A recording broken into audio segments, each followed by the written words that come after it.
Okay. Good evening అమ్మా. I audible చెప్పండి ఒకసారి. Yes, sir. Okay. So fundamentals of vibrations తర్వాత నెక్స్ట్ మనం డీల్ చేయాల్సిన topic damped and forced oscillations.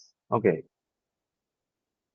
మనం ప్రీవియస్ క్లాస్ అంతా కూడా ఆసిలేషన్స్ గురించి, అది కూడా సింపుల్ హార్మోనిక్ ఆసిలేటర్ గురించి డిస్కస్ చేసాం.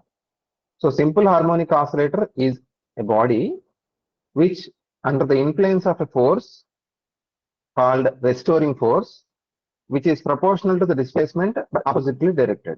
Okay, F is proportional to minus x or F equal to minus kx, where k is force constant. So మనం ఏం చేసామంటే SHO తాలూకు ఫిజికల్ ప్రాపర్టీస్ అన్ని కూడా మ్యాథమెటికల్ గా at the same time common sensical గా కూడా తెలుసుకునే ప్రయత్నం చేసాం. అంటే వెలాసిటీ ఎక్కడ ఎక్కువ, వెలాసిటీ ఎక్కడ తక్కువ, కైనెటిక్ ఎనర్జీ, పొటెన్షియల్ ఎనర్జీ ఎక్కడ ఈక్వల్ అవుతాయి, ఫ్రీక్వెన్సీకి ఎక్స్ప్రెషన్ ఏంటి, టైం పీరియడ్ ఎలా వస్తుంది, అలాగే లెసిజోస్ ఫిగర్స్, ఇవన్నీ డిస్కస్ చేసాం. ఇప్పుడు మనం డిస్కస్ చేయబోయేది డాంప్డ్ హార్మోనిక్ ఆసిలేటర్. ఇప్పుడు ఇంగ్లీష్ లో డాంపింగ్ అనే పదానికి మీనింగ్ ఏంటంటే టు డిక్రీజ్ అని అర్థం. ఓకేనా? సో డాంప్డ్ ఆసిలేటర్ అంటే మనం సస్పెక్ట్ చేసేది ఏంటి, there is something decreasing with time. ఏంటది అంటే యాంప్లిట్యూడ్. మనందరం చేసిందే ప్రాక్టికల్, మనం సింపుల్ పెంటలో ప్రాక్టికల్ చేశాం కదా. ప్రాక్టికల్ చేసి రిటార్డ్ స్టాండ్ కి ఒక దారానికి బాబ్ కట్టి డిస్ప్లే వదిలేస్తే ఇట్ ఎగ్జిక్యూట్స్ ఆసిలేషన్స్. కానీ మీరు అబ్జర్వ్ చేస్తే ఆసిలేషన్స్ గ్రాడ్యువల్ గా ఏమవుతాయి, వీక్ అయిపోతాయి. అంతే కదా? వీక్ అవడం అంటే ఏంటి, యాంప్లిట్యూడ్ ఆఫ్ ఆసిలేషన్స్ టైంతో పాటు తగ్గిపోతుంది. అంతే కదా? మీకు అర్థమయ్యేలా ఒక చిన్న డయాగ్రామ్ చూపిస్తాను చూడండి. ఇది ఒక సింపుల్ హార్మోనిక్ ఆసిలేటర్ అనుకుంటే ఈ బాబ్ ని మనం మెయిన్ పొజిషన్ దగ్గర ఉంది కదమ్మా, x ఈక్వల్ టు 0. మనం దీన్ని ఏం చేసాం, డిస్ప్లేస్ చేసి వదిలాం. ఓకేనా? అంటే ఇక్కడ ఉన్న దాన్ని మనం ఇలా డిస్ప్లేస్ చేసి వదిలాం. వదిలినప్పుడు it executes simple harmonic motion. ఇప్పుడు ఫస్ట్ ఆసిలేషన్ లో ఇంత డిస్టెన్స్ వెళ్ళింది, సెకండ్ ఆసిలేషన్ కి ఇక్కడ వరకు రాదు, కొంచెం ముందు అయిపోద్ది. థర్డ్ ఆసిలేషన్ ఇంకా ముందు, ఫోర్త్ ఆసిలేషన్. అంటే ఏమవుతుందంటే టైం గడిచే కొందికి the amplitude of oscillation decreases. Okay. So ఇప్పుడు ప్రశ్న ఏంటి, why the amplitude of simple harmonic oscillator decreases with time? ఎవరైనా చెప్పండి, ఎందుకు డిక్రీజ్ అవుతుంది? Air resistance. Air resistance. Very good. ఇప్పుడు మనకి ఆసిలేటర్ ని డిస్ప్లేస్ చేసి వదిలిన తర్వాత ఇనర్షియా వల్ల లేదా రెస్టోరింగ్ ఫోర్స్ వల్ల ఆ సినిమా కొంతసేపు ఆడుతుంది. ఓకేనా? ఒక 100 రోజులు ఆడుతుంది అనుకోండి, కానీ ఇండెఫినెట్ గా ఆడదు కదా. కొంతసేపటి తర్వాత ఆసిలేటర్ రెస్ట్ లోకి వచ్చేస్తుంది. So there is something which is stealing the energy of oscillator. Oscillator యొక్క ఎనర్జీని ఏదో దొంగిలిస్తుంది. ఓకేనా? అదేంటది, ఎయిర్ రెసిస్టెన్స్. ఇప్పుడు ఆసిలేటర్ మనకి ఆసిలేట్ అవుతుంది కదా, ఎక్కడ ఆసిలేట్ అవుతుంది, ఎయిర్ లోనే కదా. సో ఎయిర్ ఏం చేస్తుంది, రెసిస్టెన్స్ ని ఇస్తుంది. మనం ఆబ్జెక్ట్ ఎయిర్ లో మూవ్ అవుతున్నప్పుడు ఎయిర్ ఏం చేస్తుంది, మనల్ని వెనక్కి పుష్ చేద్దామని ట్రై చేస్తుంది కదా. That is called air resistance. So ఆ ఎయిర్ రెసిస్టెన్స్ ఇక్కడ కిల్లర్. ఓకేనా? That air resistance is responsible for the loss of energy of simple harmonic oscillator, leading to a decrease in the amplitude with time. ఓకేనా? So ఇక్కడ damped oscillator అంటే మనం ఎలా define చేయాలన్నమాట, damping అంటే decreasing కదా. సో డాంప్డ్ ఆసిలేటర్ అంటే simple, amplitude of the oscillator decreases with time due to frictional force. అంటే అక్కడ ఎయిర్. ఓకేనా? అంటే ఎయిర్ అని ఎందుకంటున్నానంటే జనరల్ గా మనం ప్రాక్టికల్ ఎయిర్ లో చేస్తాం కదా. సో నువ్వు అదే ప్రాక్టికల్ ని ఆసిలేటర్ ని వాటర్ లోనో లేదా ఆయిల్ లోనో సబ్మెర్జ్ కూడా చేయొచ్చు. అప్పుడు ఇంకా స్పీడ్ గా ఆగిపోతుంది. అంటే రెసిస్టెన్స్ ఆఫర్డ్ బై ఎయిర్ అనేది కొంచెం తక్కువ, resistance offered by some viscous fluids, oil కానీ వాటర్ కానీ ఇలాంటివి ఇంకా రెసిస్టెన్స్ ఎక్కువ ఉంటుంది. అందుకే ఎనర్జీ తొందరగా తగ్గిపోయి తొందరగా రెస్ట్ లోకి వచ్చేస్తుంది. ఓకేనా? సో డాంప్డ్ ఆసిలేటర్ అంటే సింపుల్, ఎయిర్ రెసిస్టెన్స్ వలన ఒక ఆసిలేటర్ యొక్క యాంప్లిట్యూడ్ టైంతో పాటు డిక్రీజ్ అయిపోయి కాసేపటి తర్వాత ఆసిలేటర్ రెస్ట్ లోకి వచ్చేస్తుంది. ఇది కామన్ సెన్స్. ఇది such an oscillator is what we call damped oscillator. Okay, killer ఎవరో కూడా చెప్పారు కదా, ఎయిర్ రెసిస్టెన్స్, ఫ్రిక్షనల్ ఫోర్స్. కాకపోతే ఇక్కడ ఒక పాయింట్ ఉంది ఏంటంటే, ఫోర్సెస్ చూద్దాం చూడండి. ఇప్పుడు మనం మెకానిక్స్ లో ఏదైనా ఒక సిస్టమ్ గురించి ఎక్స్ప్లోర్ చేయాలి అంటే ఫస్ట్ మనకు తెలియాల్సిన విషయం ఏంటి, what are the forces acting on the system. అది బేసిక్. అది తెలిస్తేనే ఇంకేం చేయగలం మనం. ఓకేనా? మీకు సింపుల్ హార్మోనిక్ ఆసిలేటర్ లో ఎన్ని ఫోర్సెస్ పనిచేస్తాయి చెప్పండి ఎస్హెచ్ఓలో? ఒకటే సార్. ఒకటే. That is restoring force F1 equals minus kx. But here in damped oscillator you have two forces. ఒకటి సేమ్ రెస్టోరింగ్ ఫోర్స్, ఎప్పుడు పనిచేసేదే మామూలే. అది restoring force F1 is equal to minus kx. ఇక్కడ రెండో విలన్ ఎంట్రీ వచ్చింది ఇప్పుడు సినిమాలోకి. సింపుల్ హార్మోనిక్ ఆసిలేటర్ లో హీరో అక్కడే ఉన్నాడు, డాంప్డ్ ఆసిలేటర్ లో ఎయిర్ రెసిస్టెన్స్ అంటున్నాను కదా కిల్లర్, అది విలన్. సో విలన్ ఎంట్రీ ఏంటంటే ఫ్రిక్షనల్ ఫోర్స్. ఓకేనా? సో ఫ్రిక్షనల్ ఫోర్స్ కి ఎక్స్ప్రెషన్ ఏంటంటే F2 is proportional to minus v. V అంటే వెలాసిటీ అమ్మా, డిస్ప్లేస్మెంట్ కాదు. సో ఇక్కడ ఒక కీ డిఫరెన్స్ ఉంది చూడండి. Restoring force is proportional to displacement, whereas the air resistance or the frictional force proportional to velocity అండి. అది ఎలా అర్థం చేసుకోవచ్చో చెప్పనా? ఇప్పుడు మనం తుఫాను ఈదురుగాల్లో వెళ్తున్నాం అనుకోండి, వెళ్తున్నప్పుడు నడుచుకుంటా వెళ్ళేవాడి మీద గాలి ఎఫెక్ట్ ఎక్కువ ఉంటుందా, బైక్ మీద వెళ్ళేవాడి మీద ఎఫెక్ట్ ఎక్కువ ఉంటుందా? బైక్ మీద వెళ్ళేవాడికి ఎఫెక్ట్. ఎందుకంటే బైక్ మీద వెళ్ళేవాడి వెలాసిటీ ఎక్కువ కాబట్టి మనం ఎయిర్ గుండా ఎంత వెలాసిటీతో వెళ్తుంటే, ఎంత హై స్పీడ్ తో వెళ్తే అంత రెసిస్టెన్స్ ఎయిర్ ఆఫర్ చేస్తుంది. సో అందుకే ఫార్ములా అలా వచ్చింది. F2 అంటే air resistance is proportional to minus v. Minus ఎందుకు వచ్చిందో చెప్పక్కర్లా, అపోజ్ చేస్తుంది కదా, అపోజ్ చేస్తుంది కాబట్టి మైనస్, రెస్టోరింగ్ ఫోర్స్ లాగే. So F2 proportional to minus v అనొచ్చు. ప్రపోర్షనాలిటీ తీస్తే కాన్స్టెంట్ వస్తుంది కదా, అది రెసిస్టెన్స్ కాబట్టి R అనే కాన్స్టెంట్ వాడాం. F2 is equal to minus R v. V అంటే తెలుసు కదా, వెలాసిటీ అంటే rate of change of displacement కదమ్మా. So F2 is equal to ఏమని రాయొచ్చు, minus R dx by dt అని రాయొచ్చు. నేను ఇక్కడ రాశాను చూడండి, frictional force is proportional to velocity in opposite direction. Okay, మీకు ఒక ఇన్సిడెంట్ చెప్తే మీకు ఇది బాగా గుర్తుంటుంది.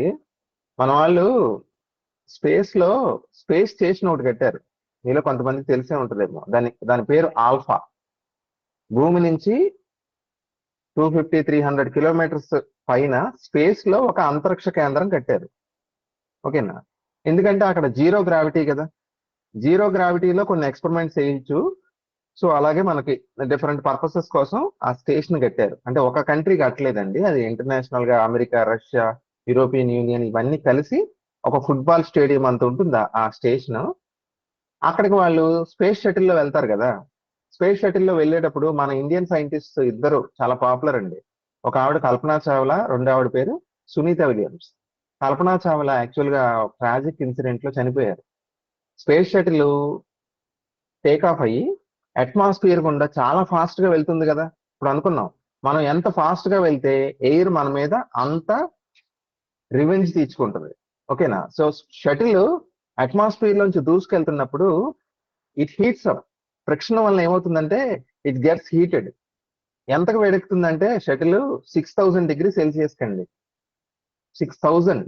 ఓకేనా? కానీ వాళ్ళు వాడే ఆ ప్రొటెక్టివ్ లేయర్ ఆర్సిసి అని ఒక మెటీరియల్ ఉంటుంది, రీఇన్ఫోర్స్డ్ కార్బన్ అండ్ కార్బన్ అని. It can with stand temperatures up to 10,000 also. అయితే ఏమైందంటే వాళ్ళు అలాగే క్యాజువల్ గా స్పేస్ స్టేషన్ కి ఒక మిషన్ వెళ్తూ ఆ ఆర్సిసి బ్లాక్స్ ఉంటాయి, ఆర్సిసి బ్లాక్ ఒకటి ఊడి పడిపోయిందండి. పడిపోయినప్పుడు వెళ్ళేటప్పుడు మొత్తానికి బాగానే వెళ్ళిపోయారు. మళ్ళీ రిటర్న్ జర్నీ కదా, రావాలి కదా వెనక్కి. వచ్చేటప్పుడు ఏమైందంటే మళ్ళీ అదే పరిస్థితి కదా, అట్మాస్ఫియర్ లోకి ఎంటర్ అవ్వాలి కదా. అట్మాస్ఫియర్ లోకి ఎంటర్ అయినప్పుడు మళ్ళీ ఎయిర్ రెసిస్టెన్స్ వలన షటిల్ హీట్ ఎక్కుతుంది కదా. హీట్ ఎక్కినప్పుడు ఆ విరిగి పడిపోయిన ఆర్సిసి బ్లాక్ వలన హీట్ లోపలికి వెళ్ళిపోయి all of them are dead అండి. కల్పనా చావ్లా అలాగే చనిపోయారు.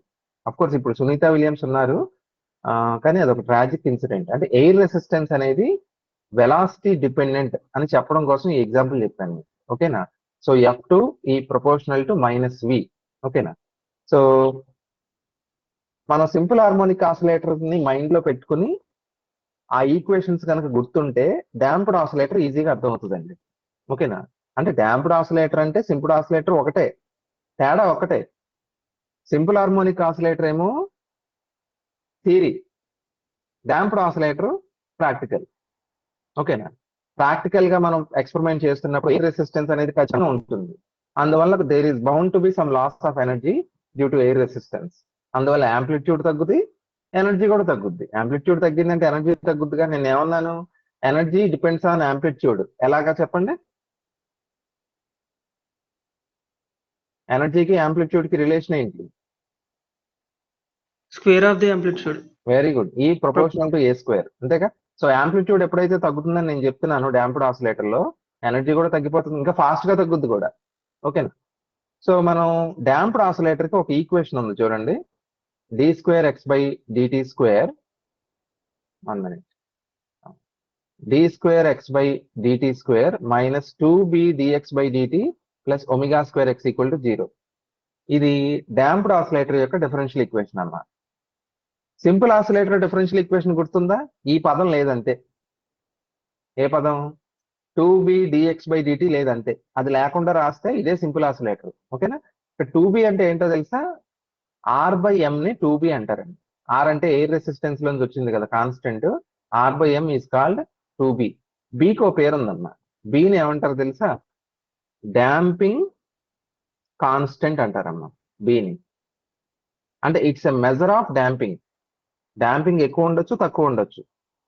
That value, the value of b gives you an idea of the magnitude of damping. ఓకేనా? ω² అంటే మీకు ఆల్రెడీ తెలిసిందే, k/m. ఓకేనా? సో ఎక్స్ కి ఒక ఎక్స్ప్రెషన్ వచ్చింది చూసారా? C1 e పవర్ ఇది వచ్చింది. ఇది జస్ట్ ఇది అంత ఇంపార్టెంట్ కదా, అలా ఉంచండి. మనకి ఇక్కడ 3 కేసెస్ ఉంటాయి అమ్మా. ఇప్పుడు మనం చూసే సినిమాలో హీరో ఉన్నాడు, విలన్ ఉన్నాడు. ఓకేనా? హీరో ఎవరంటే రెస్టోరింగ్ ఫోర్స్, విలన్ ఎవరు? Air resistance. ఓకేనా? ఎందుకు అలా అన్నానంటే రెస్టోరింగ్ ఫోర్స్ అనేది ఆసిలేటర్ ని ఆసిలేట్ చేయించేలా చూస్తుంది, వేరస్ ఎయిర్ రెసిస్టెన్స్ అనేది ఆసిలేటర్ ని ఆపేద్దామని చూస్తుంది. ఓకేనా? సో ఇప్పుడు ఏ మూవీ అయినా ఇప్పుడు చూడండి, 3 కేసెస్ చెప్తాను. First case over damping. Over damping. Over damping అంటే డాంపింగ్ ఎక్కువ ఉంది ఈసారి. డాంపింగ్ ఎక్కువ ఉందంటే డాంపింగ్ కాన్స్టెంట్ ఏది? బి కదా. So b² greater than ω². ఓకేనా? ω² ఏమో రెస్టోరింగ్ ఫోర్స్ నుంచి పుట్టింది, b² ఏమో డాంపింగ్ లోంచి అంటే ఎయిర్ రెసిస్టెన్స్ లోంచి పుట్టింది ఆ constant. So b² greater than ω² case ని ఓవర్ డాంపింగ్ అంటారు. సింపుల్, ఈజీగా అర్థం చేసుకోవడం. ఓవర్ డాంపింగ్ అంటే డాంపింగ్ ఎక్కువ, అంటే b² ఎక్కువ, ω² తక్కువ. అలాంటి కేసులో ఏమవుతుందనేది తెలియాలి. ఇప్పుడు డాంపింగ్ ఎక్కువ ఉందండి, ఏదన్నా ఒక సినిమాలో విలన్ డామినేట్ చేసేసాడు పూర్తిగా ఫస్ట్ నుంచి లాస్ట్ దాకా, ఏమవుతుంది ఆ సినిమా? ఎవరైనా చూస్తారండి వెళ్ళి? చూడరు కదా. సో అటర్ ఫ్లాప్ అవుద్ది ఆ సినిమా. ఇక్కడ అటర్ ఫ్లాప్ అవడం అంటే నా ఉద్దేశం ఆసిలేటర్ అసలు ఆసిలేషన్ చేయదు. నువ్వు మీన్ పొజిషన్ నుంచి డిస్ప్లేస్ చేసి వదిలేస్తే సింపుల్ గా రెస్ట్ లోకి వచ్చి కూర్చుంటది అంతే. It will not execute any oscillations. Okay, అంటే సినిమా ఆడదు. సో దాన్ని ఓవర్ డాంపింగ్ కేసు అంటారు. కాదు, ఇక్కడ ఒక చాలా ఇంపార్టెంట్ పాయింట్ మీరు జాగ్రత్తగా అర్థం చేసుకోవాలి. ఓవర్ డాంపింగ్ కేసులో నో ఆసిలేషన్స్ అని చెప్పాను కదా, అదొకటి గుర్తుపెట్టుకోండి. ఎందుకంటే డాంపింగ్ చాలా ఎక్కువ ఉంది. కాకపోతే మీన్ పొజిషన్కి వచ్చేస్తుందిగా, తన ఇంటికి వచ్చేస్తుంది. అది ఎలా వస్తుందంటే స్లోగా వస్తుందమ్మా మీన్ పొజిషన్కి. ఓకేనా? మీన్ పొజిషన్కి స్లోగా వస్తుంది, ఫాస్ట్ గా రాదు. దీన్ని డెడ్ బీట్ అని కూడా అంటారండి. Over damping is also called dead beat. Dead beat కి ఎగ్జాంపుల్స్ ఏంటంటే, మనం ప్రాక్టికల్ గా చెప్పాలంటే, ఒక పెండులం ని, సేమ్ ఇప్పుడు నేను చూపించిన ఈ సింపుల్ పెండులం ని మంచి విస్కాసిటీ ఎక్కువ ఉన్న ఒక లిక్విడ్ లో ముంచి ఆసిలేట్ చేయించామనుకో, అంటే మెయిన్ పొజిషన్ నుంచి పక్కకు లాగి వదిలేమనుకో, అంత విస్కాసిటీ ఉన్న లిక్విడ్ లో రెసిస్టెన్స్ చాలా ఎక్కువ ఉంటది కదా. అలా ఉన్నప్పుడు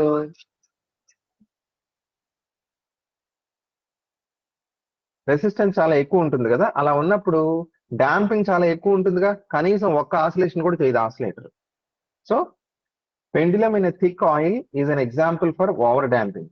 అండ్ ఆల్సో ఇంకో ఎగ్జాంపుల్ రాశాను చూడండి అక్కడ, మూవింగ్ కాయిల్ గాల్వనామీటర్ అంటాం కదా, మూవింగ్ కాయిల్ బ్యాలిస్టిక్ గాల్వనామీటర్ అంటాం. బ్యాలిస్టిక్ గాల్వనామీటర్ యొక్క నీడిల్ మూవ్మెంట్ కూడా దేనికి ఎగ్జాంపుల్? ఓవర్ డాంపింగ్ కి ఎగ్జాంపుల్. ఓకే, సో ఇక్కడ కీవర్డ్ ఏంటంటే no oscillations and returning to mean position slowly. Okay, next కేసుకి వెళ్దాం. Critical damping. క్రిటికల్ అంటే ఇది కొంచెం బెటర్. క్రిటికల్ గా ఉండడం అంటే ఏంటి చూడండి, ఇంచుమించు ఈక్వల్ గా ఉండడం. ఓకేనా, అంటే ఇక్కడ ఇది ఏ కేసు అంటే సెకండ్ కేస్. సెకండ్ కేస్ ఏంటమ్మా? Critical damping. Critical damping. Critical damping లో ఇంచుమించు రెండు ఎలా ఉంటాయి? ఈక్వల్ గా ఉంటాయి. B² equals omega square. ఇలాంటి సినిమాలు ఆడతాయో చెప్పండి? హీరో విలను ఇద్దరు పోటాపోటీగా ఉన్నారు. ఆ సినిమాలు మామూలుగా అయితే బయట హిట్ అవుతాయి. ఒక మంచి పవర్ఫుల్ హీరోని పెట్టినప్పుడు డైరెక్టర్ పవర్ఫుల్ విలన్ కోసం ఎదుగుతాడు, ఎందుకని ఆ సినిమా బాగా ఆడాలి కాబట్టి. కానీ ఇక్కడ మన కేసులో ఫిజిక్స్ లో ఇది కూడా అటర్ ఫ్లాపే. B² ఈక్వల్స్ ఒమేగా స్క్వేర్ అంటే డాంపింగ్ చాలా ఎక్కువ ఉన్నట్టే కదా. ఆల్మోస్ట్ రెస్టోరింగ్ ఫోర్స్ ఎఫెక్ట్ ఎంత ఉందో డాంపింగ్ ఎఫెక్ట్ అంత ఉంది. అలా ఉన్నప్పుడు ఆసిలేషన్స్ ఉంటాయా? ఉండవు. ఈ కేసులో కూడా దేర్ ఆర్ నో ఆసిలేషన్స్. కాకపోతే ఒక కీ డిఫరెన్స్ ఉంది, చాలా జాగ్రత్తగా అబ్జర్వ్ చేయండి. ఇప్పుడు కూడా ఆసిలేటర్ మీన్ పొజిషన్ కి వచ్చేస్తుంది కదా, కాకపోతే it returns to mean position quickly, fast గా వచ్చేస్తుంది. ఓకేనా, ఇట్ రిటర్న్స్ టు, ఇక్కడ చూడండి నో ఆసిలేషన్స్, అది మామూలే. Returns to mean position quickly, ఇది కన్ఫ్యూజ్ అవ్వకూడదు అమ్మా. ఓకేనా, ఓవర్ డాంపింగ్ లో మెయిన్ పొజిషన్ కి స్లోగా వస్తుంది, క్రిటికల్ డాంపింగ్ లో మెయిన్ పొజిషన్ కి క్విక్ గా వస్తుంది. సార్ సింపుల్ గా అర్థమయ్యేలా చెప్పండి ఒక మాటలో అంటే చెప్పలేరు, ఎవరు చెప్పలేరు. ఎందుకంటే మనం వీటిని ప్లాట్ చేయాలి, గ్రాఫికల్ గా చూడాలి. యాక్చువల్గా నేను క్లాస్ రూమ్ లో అయితే ఏం చేసేవాడిని అంటే, మ్యాథ్ గ్రాఫ్, మ్యాథ్ స్కెచ్ అని కొన్ని టూల్స్ ఉంటాయి నెట్ లో, వాటితో మనం ఒక ఈక్వేషన్ ని మనం ఇస్తే ఆ ఎక్స్ వాల్యూస్ ఎలాగా, వై వాల్యూస్ ఎలాగో మనం రేంజ్ చెప్తే అది ప్లాట్ చేసి పెడుతుంది ఈక్వేషన్. ఓకేనా, సో దాన్ని బట్టి మనం అబ్జర్వ్ చేస్తే యాక్చువల్ గా ఓవర్ డాంపింగ్ కేసులో స్లోగా వస్తుంది రెస్ట్ లోకి, క్రిటికల్ డాంపింగ్ కేసులో టప్ పడిపోతుంది. సో క్రిటికల్ డాంపింగ్ ఎగ్జాంపుల్ ఏం చెప్పొచ్చో తెలుసా? మనం ఎలక్ట్రానిక్స్ ల్యాబ్ లో వాడే వోల్ట్ మీటర్, ఆమీటర్ ఉంటాయి చూసారు కన్వెన్షనల్. మీరు అబ్జర్వ్ చేయండి, volt meter, ammeter needle supply ఆగిపోగానే చాలా ఫాస్ట్ గా పడిపోతుంది. ఓకేనా, సో అది దేనికి ఎగ్జాంపుల్? క్రిటికల్ డాంపింగ్ కి ఎగ్జాంపుల్. ఓకే, సో మూడో కేసుకి వద్దాం. ఇది మనకి ఇంపార్టెంట్ కేసు యాక్చువల్ గా. ఈ రెండు కూడా అడుగుతున్నారు, ఇంపార్టెంట్, అవి కూడా ఇంపార్టెంటే, కానీ ఆసిలేటర్ పాయింట్ ఆఫ్ వ్యూలో ఇది ఇంపార్టెంట్. మూడో కేసు ఏంటి? Under damping. అండర్ డాంపింగ్ అంటే దాని అర్థం డాంపింగ్ ఈసారి తక్కువ ఉంది, అండర్ డాంపింగ్. ఓకేనా, సో ఈ కేసులో B² less than omega square. ఓకేనా, B² less than omega square. So damping తక్కువ ఉంది కాబట్టి కామన్ సెన్స్ ఏం చెప్తుంది? ఈ సందర్భంలో there will be oscillations. Oscillations ఖచ్చితంగా ఉంటాయి, కాకపోతే కొన్ని మార్పులు ఉన్నాయి. ఓకేనా, ఏంటా మార్పులు అంటే, ఇప్పుడు ఈ కేసులో మనం ఆసిలేషన్స్ ఉంటాయి కాబట్టి ఆసిలేటర్ ఉన్నప్పుడు ఏమవుతుంది? ఈక్వేషన్ ఎలా ఉంటుందని చెప్పాను నేను, సైన్ కానీ కొసైన్ కానీ వస్తుందని చెప్పాను, గుర్తుందా? సో ఇక్కడ నేను మళ్ళీ ఈక్వేషన్ రాస్తాను, జాగ్రత్తగా అబ్జర్వ్ చేయండి. ది డిస్ప్లేస్మెంట్ ఆఫ్ SHO ఎంతో చెప్పండి ఎవరన్నా? SHO ఏ సైన్ ఏ సైన్ ఒమేగా టీ ప్లస్ ఫై, ఇది మనందరికి తెలిసిందే. ఇప్పుడు నేను దీని కిందే డాంప్డ్ రాస్తాను, x equal to AE⁻BT sine √ω² B² into T plus phi. ఈ రెండింటిని ఒకసారి కంపేర్ చేయండి అమ్మా. కంపేర్ చేస్తే మనకి ఏం తెలుస్తుంది? ఏ అంటే ఏమని చెప్పాను నేను? యాంప్లిట్యూడ్ అని చెప్పాను, గుర్తుంది కదా? So amplitude of simple harmonic oscillator ఎంత అంటే A means is it constant or variable? Variable sir. Variable కాదు కదా. ఏలో మీకు అబ్జర్వ్ చేయండి, వంశీ చెప్పండి. Constant sir. ఏలో దాంట్లో ఎక్కడ కూడా టైం డిపెండెన్స్ లేదుగా, టైం లేదు అసలు Sec- ఏలో. సో ఇట్ ఈస్ కాన్స్టెంట్, అంతే కదా, టైం తో పాటు మారదు. ఓకే, సో నెక్స్ట్ ఇప్పుడు డాంప్డ్ లో చూడండి, యాంప్లిట్యూడ్ ఎలా వస్తుంది? యాంప్లిట్యూడ్ ఎంత డిహెచ్ఓది? ఏ ఈ పవర్ మైనస్ బిటి, అంతేగా. ఎలా చెప్తున్నారు సరే అంటే యాంప్లిట్యూడ్ సైన్ యొక్క కోఎఫిషియంట్ ఏదైతే ఉందో అది యాంప్లిట్యూడ్ అమ్మా. సో కోఎఫిషియంట్ ఏంటి ఇక్కడ? ఏ కాదు, ఏ ఈ power minus బిటి. So damped oscillator యొక్క యాంప్లిట్యూడ్ ఎంత అంటే ఏ కాదమ్మా, ఏ ఈ పవర్ మైనస్ బిటి. ఇక్కడ మీరు అబ్జర్వ్ చేస్తే టైం ఉంది ఇందులో, ఓకేనా. పైగా ఈ పవర్ నెత్తి మీద ఏముంది? మైనస్ బిటి ఉంది, నెగిటివ్ పవర్. నెగిటివ్ పవర్ ఉన్నప్పుడు ఏమవుతుంది? టీ పెరిగే కొందికి, అంటే టైం గడిచే కొందికి ఈ పవర్ మైనస్ బిటి వాల్యూ ఏమవుతుందమ్మా? తగ్గుతుంది, అంతే కదా. సో అంటే ఏమవుతుంది అనమాట, మనం అనుకున్నట్టే కామన్ సెన్స్ ప్రకారం ఆలోచించాం, ఎయిర్ రెసిస్టెన్స్ వల్ల ఎనర్జీ కోల్పోతుంది కాబట్టి యాంప్లిట్యూడ్ నెమ్మదిగా తగ్గుతుందని చెప్పాం. అది ఇక్కడ మ్యాథమెటికల్ గా ఈక్వేషన్ చెప్తుంది మీకు, ఓకేనా. సో యాంప్లిట్యూడ్ ఏ ఈ పవర్ మైనస్ బిటి కాబట్టి డ్యూ టు ద టర్మ్ ఈ power minus బిటి the amplitude decreases. Okay, so తెలుస్తుంది కదా. సో యాంప్లిట్యూడ్ లో వచ్చిన చేంజ్ ఏంటో అర్థమైంది కదమ్మా. Amplitude decreases with time due to the term ఈ పవర్ మైనస్ బిటి. ఓకే, నెక్స్ట్ ఇంకో చేంజ్ ఎవరైనా అబ్జర్వ్ చేయండి. ఏంటా చేంజ్? యాంగులర్ ఫ్రీక్వెన్సీ ఎంత ఆసిలేటర్ది? ఒమేగా. కానీ ఇక్కడ ఒమేగా టీ, ఇక్కడ ఒమేగా బదులు ఏముంది? ఇక్కడ డిహెచ్ఓలో root omega square minus b square ఉంది కదా, ఓకేనా. సో ఒమేగా ప్లేస్ లో root omega square minus b square వచ్చింది. అంటే root omega square minus b square అనేది ఫ్రీక్వెన్సీ కాదు, యాంగులర్ ఫ్రీక్వెన్సీ కాదంటలేదు, కానీ ఫ్రీక్వెన్సీ అనుకోవచ్చు కదా, 2π మ్యూ కదా, ప్రపోర్షనేట్ గా ఉంటుంది కదా. సో డాంపింగ్ వలన ఆసిలేటర్ ఫ్రీక్వెన్సీ ఏమైంది? పెరిగిందా తగ్గిందా? తగ్గింది సార్. తగ్గింది. ఎందుకంటే simple, root of omega square minus b square కదా, అంటే మైనస్ బి స్క్వేర్ ఎప్పుడు పాజిటివే. ఒమేగా స్క్వేర్ లోంచి బి స్క్వేర్ విలువ తీసేస్తే ఒమేగా స్క్వేర్ కంటే చిన్న విలువ వస్తుంది, అంటే లెస్ దెన్ ఒమేగా కదా ఇది ఖచ్చితంగా. అంటే the effect of damping on frequency, frequency decreases, ఓకేనా. సో డాంపింగ్ వల్ల ఏమవుతుందంటే ఆసిలేటర్ స్లోగా ఆసిలేట్ అవుతుంది. ఓకే, ఇప్పుడు ఎవరన్నా చెప్పండి నాకు, ఫ్రీక్వెన్సీ డిక్రీజ్ అయింది, టైం పీరియడ్ ఏమవుద్ది? పెరుగుతుంది సార్. సింపుల్, ఎందుకని? రెండు ఒకదానికొకటి రెసిప్రోకల్ కదా. సో ఫ్రీక్వెన్సీ తగ్గినప్పుడు మీకు టైం పీరియడ్ అంటే ఏంటి? 1/, ఫ్రీక్వెన్సీ. సో టైం పీరియడ్ ఏమవుతుందంటే పెరుగుతుంది. ఇది 1-2 సార్లు అడిగారన్న. Due to damping frequency decreases and time period increases. Important. Okay, so ఇక్కడ మీ కళ్ళతో మీరు చూడొచ్చు కిల్లర్ని, ఓకేనా. కిల్లర్ ఎవరో దొరికేశాడు, ఎవరు? ఈ పవర్ మైనస్ బిటి. నేను ఇంకోటి అడుగుతాను, చెప్పండి. యాంప్లిట్యూడ్ ఏమో ఈ పవర్ మైనస్ బిటి వల్ల తగ్గుతుంది కదా, ఎనర్జీలో ఫ్యాక్టర్ ఏమొస్తుంది చెప్పగలరా? ఎనర్జీలో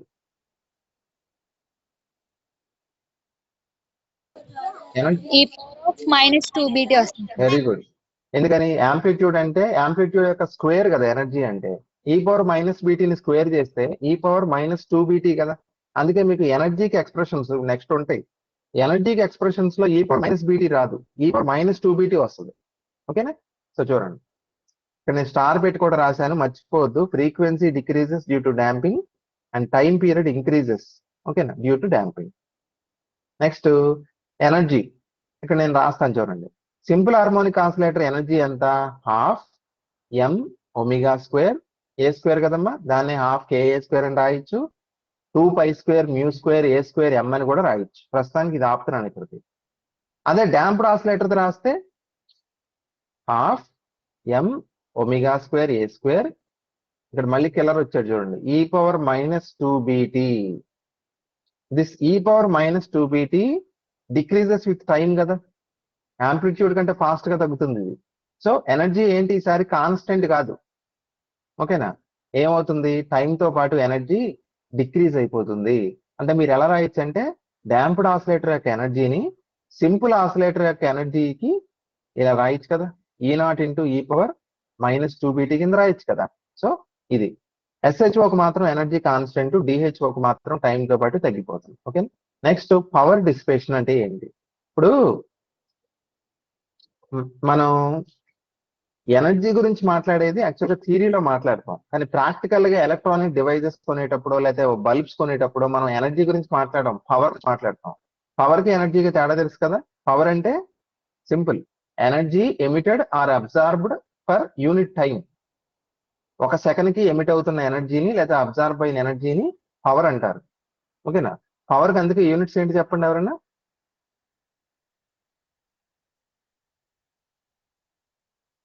joule per second. Very good, power is equal to joule per second. ఇప్పుడు damped oscillator due to the air resistance or the frictional force it is losing energy కదా. సో పవర్ అంటే ఎలా డిఫైన్ చేయాలి ఇక్కడ మనం? The rate of loss of energy. ఒక second కి అది ఎంత ఎనర్జీని కోల్పోతుంది, that is called power dissipation.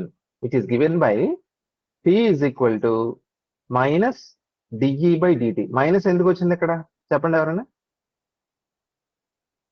తగ్గుతుంది కాబట్టి సార్. వెరీ గుడ్, ఎనర్జీ తగ్గుతుంది కాబట్టి మైనస్. దీనికి ఒక ఫార్ములా ఉందమ్మా, P is equal to 2BE.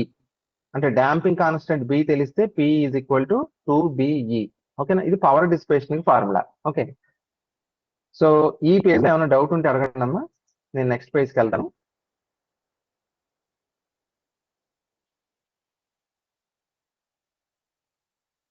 Comparative గా చదువుకోండి, అప్పుడు ఈజీగా అర్థం అవుతుంది. సింపుల్ హార్మోనిక్ ఆసిలేటర్ కి రిలేటివ్ గా డాంప్డ్ చదువుకుంటే మనకు చాలా ఈజీగా అర్థం అవుతుంది. ఓకేనా, నెక్స్ట్ ఇప్పుడు డాంప్డ్ ఆసిలేటర్ లో యాంప్లిట్యూడ్ తగ్గుతుంది, ఎనర్జీ తగ్గుతుంది, అన్ని తగ్గిపోతూ ఉంటాయి దానికి, అంతే కదా. సో ఇప్పుడు యాంప్లిట్యూడ్ లో వచ్చే ఆ డిక్రిమెంట్ ని ఎక్స్ప్లెయిన్ చేయడానికి ఒక క్వాంటిటీ ఉంది, లాండా. దీన్ని ఏమంటారు తెలుసా? లాగరిథమిక్ డిక్రిమెంట్ అంటారు. లాగరిథమిక్ డిక్రిమెంట్ అనేది యాంప్లిట్యూడ్ లో వచ్చే డిక్రీజ్ ని ఇండికేట్ చేస్తుంది. లాండా ఫార్ములా ఏంటంటే logarithm off to the base E అండి, A0 బై A1. A0 అంటే ఎప్పుడు యాంప్లిట్యూడ్, నాట్ అని ఉంది కదా స్టార్టింగ్ లో యాంప్లిట్యూడ్. A1 అంటే ఎప్పుడు యాంప్లిట్యూడ్ చెప్పగలరా ఎవరన్నా?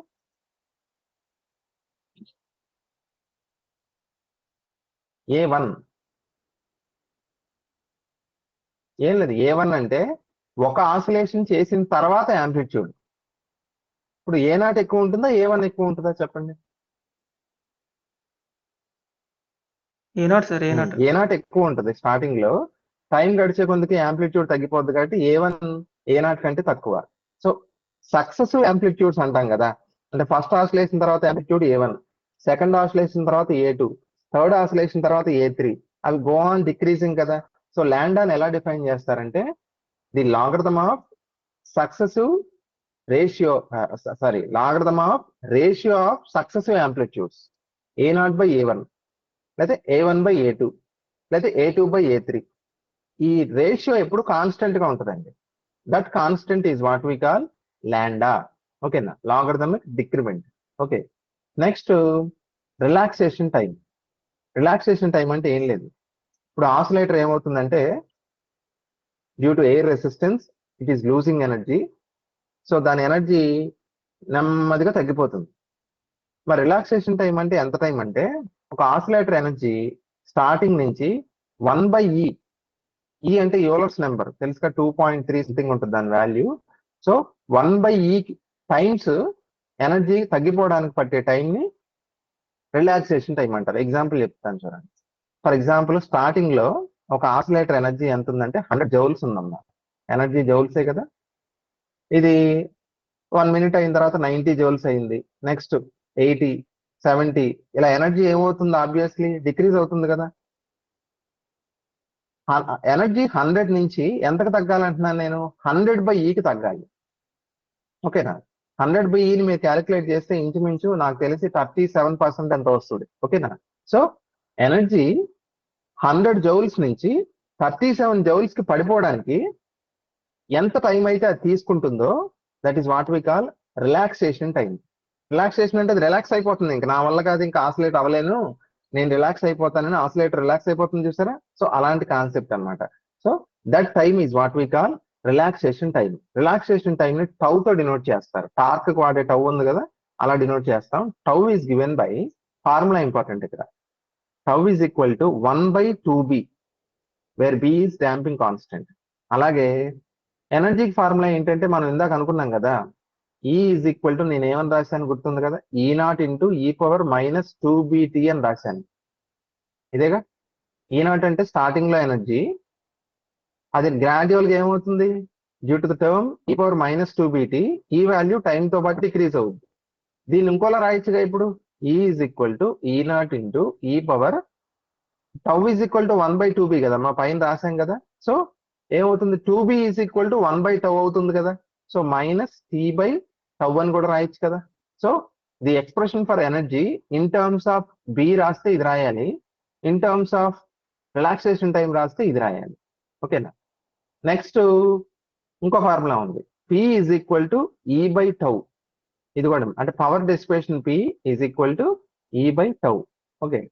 Next quality factor. ఓకేనా. అంటే ఇవన్నీ ఎందుకు సార్, ఇన్ని పారామీటర్స్ ఎందుకు, అన్ని చెప్పేటి ఒకటే కదా, ఆసిలేటర్ నెమ్మదిగా ఆగిపోతుందని చెప్పడమే కదా. వీటన్నిటి ఏం చెప్పినా అవే. లాగరిథమిక్ డిక్రిమెంట్ ఏమో యాంప్లిట్యూడ్ లో డిక్రీజ్ చెప్తుంది, రిలాక్సేషన్ టైం ఏమో ఎనర్జీలో వచ్చే డిక్రీజ్ చెప్తుంది. ఇప్పుడు క్వాలిటీ ఫ్యాక్టర్ కూడా ఇంచుమించు అంతే కదా. ఇవన్నీ ఎందుకంటే ఈ పారామీటర్స్ అన్ని అవసరం, ఇవి ఉంటేనే మనం డాంప్డ్ ఆసిలేటర్ ని అనలైజ్ చేయగలుగుతాం. ఓకేనా. మీకు చెప్తాను అసలు డాంప్డ్ ఆసిలేటర్ ఎందుకు సార్ ఎంత డెప్త్ లో చదవడం అంటే, అసలు సింపుల్ ఆసిలేటర్ కంటే డాంప్డ్ ఆసిలేటర్ కి అప్లికేషన్స్ ఎక్కువ. ఓకేనా. ఒక అప్లికేషన్ చెప్తాను నేను. సో క్వాలిటీ ఫ్యాక్టర్ Q కి ఎక్స్ప్రెషన్, అసలు క్వాలిటీ ఫ్యాక్టర్ అంటే ఏంటంటేనమ్మా, ఇక్కడ రాస్తున్నాను చూడండి.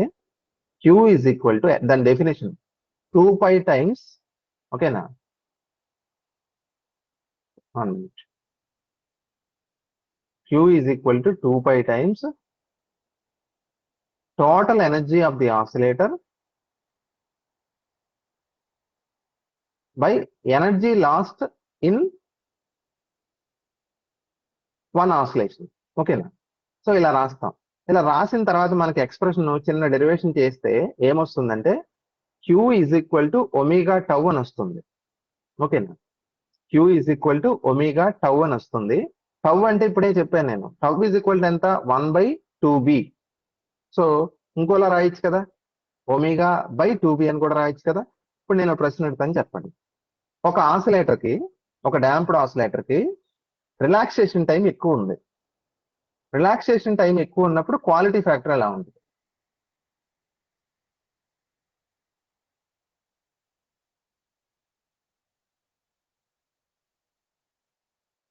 రిలాక్సేషన్ టైం ఎక్కువ ఉంటే క్వాలిటీ ఫ్యాక్టర్ ఎక్కువ తక్కువ? తక్కువ. కాదమ్మా, ఎక్కువ. ఇప్పుడు క్వాలిటీ ఫ్యాక్టర్ అనే వర్డ్ ని ఒకసారి అనలైజ్ చేయండి. క్వాలిటీ గురించి చెప్తుంది. ఇప్పుడు క్వాలిటీ అంటే ఆసిలేట్ అవడమా ఆగిపోవడమా? ఆబ్వియస్లీ ఆసిలేట్ అవడమే కదా. ఓకేనా. ఆసిలేట్ అవ్వాలనే కదా ఎవరన్నా కోరుకునేది. బేసిక్ గా it's an oscillator. Okay. So quality factor ఎక్కువ ఉండడం అంటే అర్థం ఏంటి? క్వాలిటేటివ్ గా ఆలోచిస్తే, మ్యాథమెటికల్ ఈక్వేషన్స్ కాదు, మామూలుగా ఆలోచిస్తే క్వాలిటీ ఫ్యాక్టర్ ఎక్కువ ఉన్న ఆసిలేటర్ అంటే అర్థం ఎక్కువగా ఆసిలేట్ అయ్యేది అని అర్థం. అంటే ఎక్కువసేపు ఆసిలేట్ అయ్యేది ఆగిపోకుండా. ఇప్పుడు మీకు రిలాక్సేషన్ టైం ఎక్కువ అంటే అర్థం ఏంటి? జాగ్రత్తగా ఆలోచించండి ఒకసారి. రిలాక్సేషన్ టైం ఎక్కువ అంటే ఎనర్జీ తగ్గడానికి, ఎక్కడి నుంచి 100 నుంచి 100/Eకి తగ్గడానికి చాలా ఎక్కువ టైం తీసుకుంటుందనే కదా దాని అర్థం. అంటే చాలా ఎక్కువ టైం తీసుకుంటుంది అంటే అది మంచి ఆసిలేటర్ కదా. అలా కాకుండా తొందరగా ఎనర్జీ డ్రాప్ అయిపోయింది, రిలాక్సేషన్ టైం తక్కువ. రిలాక్సేషన్ టైం తక్కువ అంటే అర్థం ఏంటో తెలుసా? Within no time energy down అయిపోతుంది. అలా ఉన్నప్పుడు ప్రాబ్లమే కదా. సో రిలాక్సేషన్ టైం ఎక్కువ అంటే అర్థం అది మంచి ఆసిలేటర్ అని అర్థం. సో రిలాక్సేషన్ టైం ఎక్కువ ఉన్నప్పుడు క్వాలిటీ ఫ్యాక్టర్ కూడా ఆబ్వియస్లీ ఎక్కువ ఉంటుంది. సార్ నాకు ఇదంతా వద్దు, నేను బ్రెయిన్ వాడను, నాకు ఏం గుర్తుండదంటే సింపుల్ గా మ్యాథమెటికల్ ఎక్స్ప్రెషన్ చూడండి. అక్కడ Q ఈజ్ ఈక్వల్ టు ఏమొచ్చింది formula? Q is equal to, ఇక్కడ రాస్తాను చూడండి, Q ఈజ్ ఈక్వల్ టు ωτ అని వచ్చింది కదా. సో దీన్ని బట్టి Q is proportional to tau కదా. సో టౌ అంటే రిలాక్సేషన్ టైం కదా. రిలాక్సేషన్ టైం ఎక్కువ ఉంటే Q కూడా ఎక్కువే ఉంటుందిగా, డైరెక్ట్లీ ప్రపోర్షనల్. ఓకేనా. అలాగే Q is proportional to 1/b కదా. దీన్ని బట్టి మీరు ఏం చెప్పచ్చు? డాంపింగ్ కనుక ఎక్కువ ఉంటే, B ఎక్కువ ఉంటే Q వాల్యూ ఎలా ఉంటుంది? తక్కువ ఉంటుంది. ఓకేనా. సో క్వాలిటీ ఫ్యాక్టర్ అనేది it's a measure of the in other words quality of oscillator. అంటే ఆసిలేషన్స్ అది ఎక్కువసేపు చేస్తుందా, తొందరగా ఆగిపోతుందా అని చెప్పేది quality factor. Okay, quality factor కి యూనిట్స్ ఉండవు, మామూలుగా మనం ఒక నెంబర్ అన్నమాట. ఓకే, సో క్వాలిటీ ఫ్యాక్టర్ కి అర్థమైంది కదమ్మా. రిలాక్సేషన్ టైము, క్వాలిటీ ఫ్యాక్టర్ మీరు ఎప్పుడు కూడా ఒకటి చేయండి, మ్యాథమెటికల్ గా గుర్తు పెట్టుకోండి, తప్పులేదు. ఎప్పుడు కూడా ఇంట్యూటివ్ గా ఆలోచించాలండి. ఇంట్యూటివ్ గా అంటే నిజంగా ఒక ఆసిలేటర్ ఉంది, రిలాక్సేషన్ టైం ఎక్కువ అంటే అర్థం ఏంటి, అంటే అంటే ఎక్కువ టైం పడుతుంది డౌన్ అవడానికి, అంటే అది మంచి విషయమే కదా, అంటే ఆసిలేటర్ క్వాలిటీ ఇది అని ఒక ఇంట్యూటివ్ ఐడియా కూడా ఉండాలి. ఎందుకంటే మనకి పీజీ సెట్ లో అయితే you can get away with something, అంటే మనం ఇంట్యూటివ్ గా లేకపోయినా మ్యాథమెటికల్ గా వెళ్ళిపోవచ్చు, పీజీ సెట్ లో సక్సీడ్ అవ్వచ్చు. కానీ కొంచెం హయ్యర్ లెవెల్ ఎగ్జామ్స్ రాసేటప్పుడు ఆ ఇంట్యూటివ్ నాలెడ్జ్ మీకు ఉపయోగపడుతుంది క్వశ్చన్స్ ఆన్సర్ చేసేటప్పుడు. ఓకేనా? సో ఫిజికల్ గా మనం ఊహించుకుని ఆలోచించింది ఎప్పుడు కూడా కరెక్ట్ వస్తుంది. ఇప్పుడు చూడండి, నేను simple harmonic oscillator velocity mean position దగ్గర మాక్సిమం లేకపోతే ఎండ్ పొజిషన్ దగ్గర 0 అని ఎలా చెప్తానంటే, ఒక రోబోట్ లాగా sir v equal to omega root a square minus x square, x equal to a అయితే అంటే ఎండ్ పాయింట్ దగ్గర v ఈక్వల్ టు 0 వస్తుంది, అందుకని నేను ఎండ్ పాయింట్ దగ్గర వేగం 0 అని చెప్తానంటే నీ కర్మ, అది ఎవరేం చేయలేదు. ఓకేనా? దానికి అంత అక్కర్లేదు, సింపుల్ లాజిక్. ఇలా పైకి వెళ్లే కొద్దికి స్లో అవుతుంది, ఎండ్ పాయింట్ దగ్గర ఆగిపోతుంది, సో 0 వెలాసిటీ. ఓకేనా? సో సింపుల్ గా ఇప్పుడు పిల్లలు ఎలా తయారయ్యారంటే, క్యాలిక్యులేటర్స్ అలౌడ్ కదా, ఏమవుతుంది ఎగ్జామ్ లో ఎక్కడ 4/3 అనే ఫ్రాక్షన్ వచ్చిందండి, సైంటిఫిక్ క్యాలిక్యులేటర్ పట్టుకుంటాడు, 4/3 ఈజ్ ఈక్వల్ టు కొడతాడు, డిస్ప్లేలో ఎంత వచ్చిందో అంత రాస్తాడు. అంటే 4/3ని 1.333 అని నోట్ తో చేయొచ్చు అనేది కూడా కష్టపడాలి. ఓకేనా? ఈజీ గోయింగ్ అలవాటు పడిపోతున్నారు. అలా కాదు, వీలైనంత వరకు మామూలుగా మన బ్రెయిన్ తోనే చెయ్యాలి. కొన్ని కాంప్లెక్స్ గా ఉన్న వాటివి క్యాలిక్యులేటర్ వాడాలి. ఓకేనా? సో అదే పాయింట్. మీకు డాంప్డ్ ఇక్కడతో ఆపుతానమ్మా, ఎక్కువ ఫార్ములాస్ ఉన్నాయి, మీకు చదవాల్సింది ఎక్కువ ఉంది ఇక్కడ. ఓకేనా? ఒక అప్లికేషన్ చెప్పి నేను క్లోజ్ చేస్తాను. అసలు ఈ డాంప్డ్ ఆసిలేటర్ యూజ్ ఏంటి సార్ అంటే, చాలా యూజ్ ఉంది. మీకు దుబాయ్కి వెళ్ళారనుకోండి, బుర్జ్ ఖలీఫా పేరు విన్నారా? ఏంటి బుర్జ్ ఖలీఫా, వినలేదా? మీకు దుబాయ్ లో టాలెస్ట్ బిల్డింగ్ సార్. వరల్డ్ లో టాలెస్ట్ బిల్డింగ్ కదా, అంత ఎత్తులు ఉన్నప్పుడు మీకు తెలుసు విండ్ స్పీడ్ హైట్ పెరిగే కొద్దికి పెరుగుతుంది. అందుకే కదా విండ్ టర్బైన్స్ ని ఒక పెద్ద టవర్ పెట్టి పైన కడతారు బ్లేడ్స్ ని. సో అంత ఎత్తులో కట్టిన బిల్డింగ్స్ ఏరోడైనామిక్స్ అంటే ఎయిర్ ఎఫెక్ట్ వలన ఏమవుతుందంటే అవి కొంచెం వాబుల్ అవుతుంటాయి. సార్ అదేంటి కాంక్రీట్ స్ట్రక్చర్ అది గాలికి వాబులేట్ అవుతుందా అంటే మనం నమ్మం, కానీ యాక్చువల్ ఫ్యాక్ట్ అది. కొన్ని సెంటీమీటర్స్ అటు ఇటు వాబుల్ అవుతుంటది ఆ మొత్తం ఆ పైన ఉన్న బిల్డింగ్. వాబుల్ అవుతున్నప్పుడు ఏమవుతుందంటే అది అన్వాంటెడ్ ఎనర్జీ కదా. అది వాబుల్ అయితే చూడటానికి బాగుంది సార్ అంటే చూసే వాళ్ళకి బాగానే ఉంటుంది, బయట నుంచి చూసే వాళ్ళకి. లోపల అక్కడ ఏ రెస్టారెంట్ లో కూర్చొని ఏదైనా ఫుడ్ తింటున్న వాళ్ళకి అలా వాబ్లింగ్ వస్తే, షేకింగ్ వస్తే వాళ్ళు ఊరుకుంటారా? కొనరు కదా, బిల్డింగ్ ఎవరు కొనరు. సో ఆ అన్వాంటెడ్ ఎనర్జీని మనం ఎలాగా డిసిపేట్ చేయాలి? డిసిపేట్ చేయడం అంటే దాన్ని ఏదో ఒక రూపంలో మళ్ళించేయాలి. ఎలా మళ్ళిస్తారు? ఏం చేస్తారంటే అప్పుడు ఇంజనీర్స్ సొల్యూషన్ డాంప్డ్ ఆసిలేటర్లు వాడారు. ఏం చేశారంటే ఆ బిల్డింగ్ కి సెంటర్ లో బరువైన ఆసిలేటర్స్ ని, చాలా ఎక్కువ బరువున్న ఆసిలేటర్స్ ని సస్పెండ్ చేశారు. అవి ఏం చేసినాయి అంటే ఎప్పుడైతే ఎయిర్ ఎఫెక్ట్ వల్ల ఈ బిల్డింగ్ వాబుల్ అవుతుంటారో ఆ ఎనర్జీని డాంప్డ్ ఆసిలేటర్ తీసుకుంటది. అవి తీసుకుని అవి ఆసిలేట్ అవుతాయి. అవి ఆసిలేట్ అవుతున్నప్పుడు నెమ్మదిగా ఫ్రిక్షన్ వల్ల లేకపోతే వేరే ఫామ్ లో ఆ హీట్ అంతా కూడా ఆ ఎనర్జీ అంతా కూడా డిసిపేట్ అవుతుంది. అంటే డాంప్డ్ ఆసిలేటర్ ని మనం ఇక్కడ మంచికి వాడుతున్నాం. అలాగే మీకు బైక్ లో షాక్ అబ్జార్బర్స్ ఉంటాయి, అదే ప్రిన్సిపల్. షాక్ అబ్జార్బర్ ఏం చేస్తుంది, ఇలా ఎనర్జీ వచ్చింది, బండి ఇలా వాబుల్ అయిపోకుండా ఆ ఎనర్జీ ఇలా తీసుకొని దాన్ని వేరే ఫామ్ లో డిసిపేట్ చేస్తుంది. సైస్మిక్ డాంపర్స్ అంటారు, మీకు ఐడియా ఉందో లేదు. ఇప్పుడు జపాన్ లాంటి కంట్రీస్ లో ఫ్రీక్వెంట్ గా ఎర్త్క్వేక్స్ వస్తాయి. అక్కడ రూల్ ఏంటంటే ఒక బిల్డింగ్ కట్టినప్పుడు అందులో సైస్మిక్ డాంపర్స్ ఉండాలి. సైస్మిక్ అంటే ఎర్త్క్వేక్స్ కదా, సైస్మాలజీ. డాంపర్స్ అంటే ఏంటి? ఎనర్జీని డాంపింగ్ చేసేటి, అంటే ఎనర్జీని వేరే రూపంలో మళ్లించేసి హరించేసే వాటిని డాంపర్స్ అంటారు. సైస్మిక్ డాంపర్స్ ఫిక్స్ చేస్తారు, సమ్ స్ప్రింగ్స్ లాంటి స్ట్రక్చర్, సమ్ ఏదో విస్కస్ ఫ్లూయిడ్ నింపుతారు వాటిలో. ఇప్పుడు ఎర్త్క్వేక్ వచ్చినప్పుడు బిల్డింగ్ వాబుల్ అవుతుంది కదా, అంటే ఆ ఎనర్జీని ఎవరు తీసుకుంటారు? బిల్డింగ్ వాబుల్ అవ్వకుండా ఆ ఎనర్జీని ఈ డాంపర్ తీసేసుకుంటది. డాంపర్ తీసుకొని లోపల విస్కస్ ఫ్లూయిడ్స్ ఉంటాయి అన్నాను కదా, అవి హీట్ రూపంలో వెళ్ళిపోద్ది ఆ ఎనర్జీ. సో బిల్డింగ్ వాబిలింగ్ అంత ఎక్కువ ఉండదు, చాలా తక్కువ ఉంటుంది అనమాట. సో ఆ సైస్మిక్ డాంపర్స్ కొన్ని లక్షల మంది ప్రాణాలు కాపాడతాయి ఇంకెస్తాను ఎర్త్క్వేక్. ఓకే, సో మనం ఫిజిక్స్ లో ఏ టాపిక్ చదివినా it has so many applications అండి. అది చెప్పడానికి ఎవరు సరిపోరు అసలు, ఎక్స్ప్లోర్ చేసుకోవడం అంతే. ఓకేనా కదా, అప్లికేషన్స్ మనకి టెక్స్ట్ బుక్ లో ఉండవు. మనం it is our interest and hour zeal to search for them. ఆ అప్లికేషన్ తెలిసినప్పుడు ఆ సబ్జెక్ట్ బ్యూటీ ఎంత గొప్పదో అర్థం అవుతుంది. ఓకేనా, సో ఎప్పుడు ఈక్వేషన్స్ లో పడి ఉండిపోవడం కాదు, ఈక్వేషన్స్ తో పాటు అప్లికేషన్స్ నేర్చుకోవాలి. ఓకేనా, సో ఇదమ్మా డాంప్డ్ ఆసిలేటర్ గురించి. ఓకే, కంపారిటివ్ గా సింపుల్ తో పోల్చుకొని చదువుకోండి, it would be very easy. Quality factor, logarithmic decrement, expressions, ఏది ఎక్కువ ఉంటుంది ఏది తక్కువ ఉంటుంది, డిపెండెన్సీ అన్ని గుర్తుండాలి. ఓకే, నెక్స్ట్ మనం ఫోర్స్డ్ వైబ్రేషన్స్ ఒకటి డిస్కస్ చేస్తే 2 చాప్టర్లు కంప్లీట్ అయినట్టు అన్నమాట. ఫోర్స్డ్ పెద్ద టాపిక్ అయితే కాదు, రెజొనెన్స్ అనే టాపిక్ చాలా ఇంపార్టెంట్ ఫోర్స్డ్ లో, అది ఒకటి డిస్కస్ చేస్తాం. ఓకేనా, ఇంకా అది అయిన తర్వాత ఇంకో కాంప్లెక్స్ వైబ్రేషన్స్, అల్ట్రాసానిక్స్ ఉన్నాయి కదా. నేను ఫస్ట్ చెప్పినట్టే waves and oscillations is relatively easy. మీరు కొంచెం శ్రద్ధ పెడితే చాలా తక్కువ ఎఫర్ట్ తో ఇదంతా డైజెస్ట్ చేసుకోగలుగుతుంది. ఓకే, సో రేపు మార్నింగ్ ఉగాది కాబట్టి అందరికి హ్యాపీ ఉగాది విషెస్, బాగా సెలబ్రేట్ చేసుకోండి. సో రేపు మార్నింగ్ క్లాస్ వద్దమ్మా, రేపు ఈవినింగ్ క్లాస్ తీసుకుంటా. ఓకేనా, ఈవినింగ్ క్లాస్ యాజ్ యూజువల్ గా 7 to 8 తీసుకుంటా. ఓకేనా, సో సార్ చెప్పండి అమ్మా. సార్ మెయిల్ లో పెట్టిన వీడియోస్ ఓపెన్ అవ్వట్లేదు సార్, ఆ లింకులు క్లిక్